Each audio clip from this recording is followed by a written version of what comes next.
Uma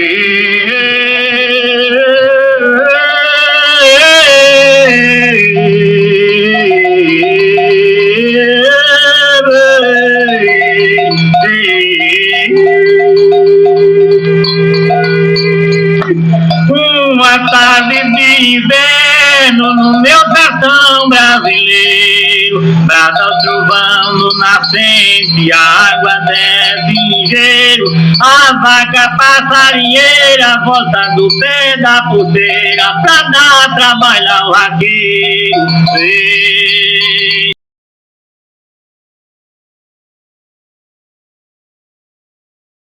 Quando vi essa foto pela primeira vez, pensei que se um dia eu fosse contar a história do meu avô, ela começaria com essa imagem. Essa foto foi feita no Junco por volta dos anos 2000. Na imagem, minha avó e meu avô em uma cena cotidiana. Por muitas vezes, presenciei esta cena e nesse mesmo cenário ouvi suas muitas histórias. Foi nesta casa que Expedito passou a maior parte da sua vida. Mas quem era ele? Ele nasceu no dia 18 de março de 1942, no sítio Jogo. Antes seria município de Alexandria, mas hoje é município de Tenente Ananias.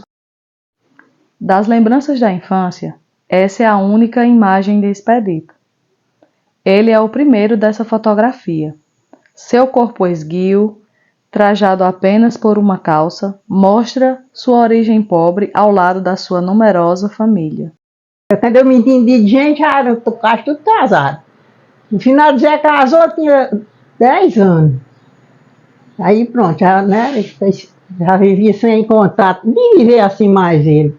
Luiz, eu alcancei ele mais dentro de casa. Mané, já vi conhecer ele casado também. Só era Expedito e Geraldo, nós tínhamos contato, e Chico, mas Chico também já foi-se embora logo. Mas eu arregava muito.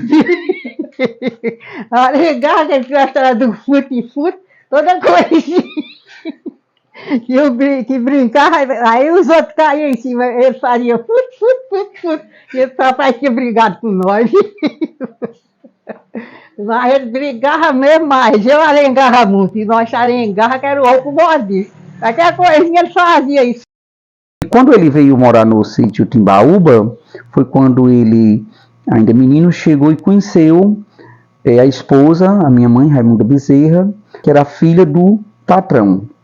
E logo na infância começaram a namorar e casaram-se aos 17 anos. Ainda na infância ele tocou fole, depois tocava viola, e quando nos anos 70, quando ele começou lá em Mossoró, ele começou a ser um locutor do Café Quimimo, da empresa de Pitel, o Café Quimimo.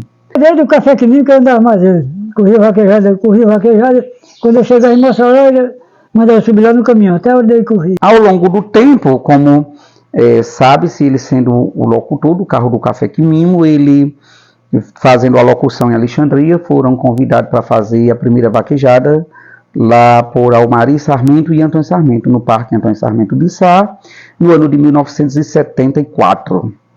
E lá ele iniciou a carreira como o chamador de vaquejada, que abandonou a luta do Café Quimimo e passou a ser chamador de vaquejada, como ele denominava-se, por aboiador de vaquejada. Teve programas na emissora de Alto Piranhas, de Cajazeiras, também teve programas na Rádio Rural de Mossoró e na Rádio Difusora de Mossoró. Ele teve programas, todos eles seriam voltados para a vaquejada. A voz dele aqui, só conhecia uma voz parecida com a dele aqui, que era de Joaquim Benvina. Não sei se vocês conheceram Joaquim Benvina. Era um que tinha a voz estourada como a de Expedito. Ele tinha uma voz muito bonita de chamar. E ele era um cara muito inteligente, né? Porque ele andava com o menino dele,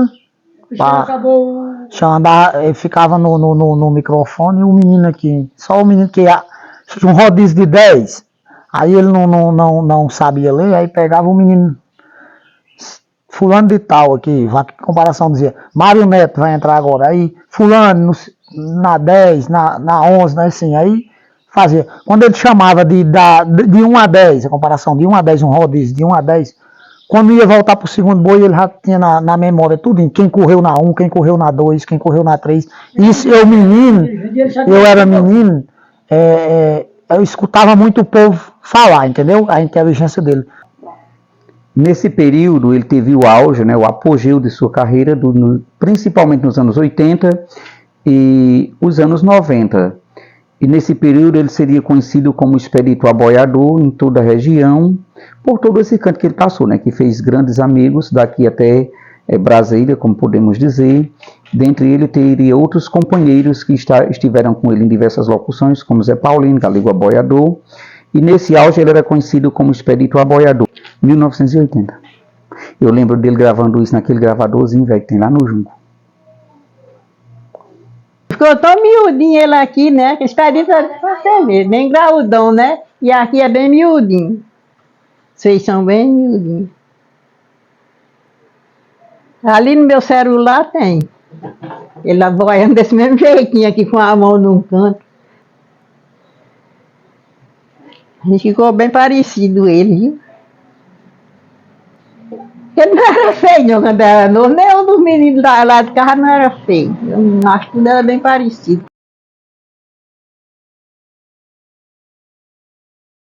Eu tinha 7 anos, começando, bati esteira papai, e eles tinham muita amizade, né, pai com ele, aí toda a vida conheci ele demais, sabe? Quando comecei era fã, eu ia pra uma vaquejada, quando chegava lá era doido que pra ele chamar meu nome, que ele tinha uma voz muito bonita. Santo Deus onipotente, sublime o Rei unicamente, Salvador de toda a gente que na cruz morreu pregado. A sentença foi cumprida, o filho da concebida, dai consolação na vida de um vaqueiro apaixonado. O casebre de meus pais foi longe das capitais, feito encostado os currais das vacas do meu sertão. Ele disse a mim que não ia deixar. Ele disse a mim um dia aqui em casa. Se deixar, eu disse por quê? Ele disse, pai, eu não estou me sentindo mais bem, não. Ele disse que assim não está se sentindo bem. Ele disse a mim aqui, nós sentados ali, bebendo ali. Em 1994, quando estaria fazendo 20 anos, né, da carreira dele, ele chamou a última vaquejada também no Parque Antônio Sarmento de Sá, aqui no sítio Várzea Comprida. E eu me admirei porque ele nunca teria dito nada a ninguém, e quando ele terminou de chamar uma vaquejada, se eu não me engano, no finalzinho de junho ou começo de julho do mesmo ano, e ele deu aquele grito, aquele aboio que chamava toda a vaqueirama, e quando ele terminou, já no final, já por volta de umas 4h30, 5 da manhã, ele disse que teria chamado a primeira vaquejada naquele parque, citou até o mês e mais ou menos data, e também estaria encerrando a carreira, chamando a última vaquejada naquele parque.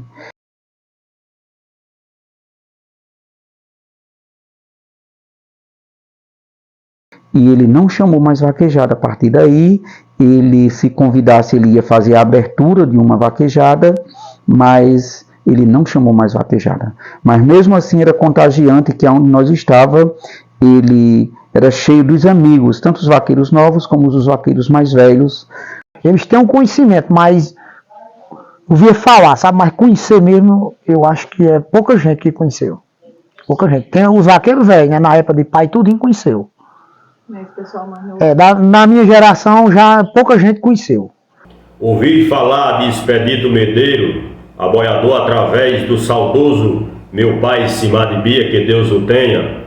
No comecinho do ano 2000, eu tive o prazer de ir uma vaquejada em Tabuleiro de Areia, lá em Elias Rondônia, e tive uma surpresa e uma alegria enorme de conhecer Expedito Medeiros, aboiador. Eu estava ali no caminhão e quando foi mais ou menos às 6 horas da tarde, eu ouvi a voz daquele aboiador, uma voz bonita, uma voz estrondosa, e eu perguntei quem era. Aí falaram, ali é Expedito Medeiros, ali tem a voz bonita. Aí eu corri lá para perto do palanque e fiquei lá admirando ele. Eu ainda era menino ainda, né? Aí depois ele saiu do palanque e foi ali para para perto dos caminhões, para a mesa, e ficou ali conversando, mas eu meio tímido ainda, não quis me aproximar dele, mas para mim foi uma surpresa muito grande conhecer Expedito Medeiros aboiando naquela vaquejada.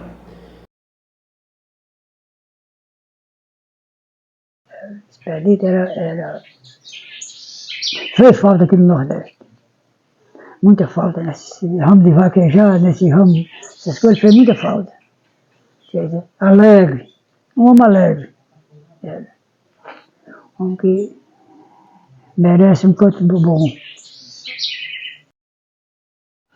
Nasceu Expedito Medeiros, tornou-se Expedito de Anastácio, Expedito Aboiador, mas para mim é apenas o meu saudoso avô.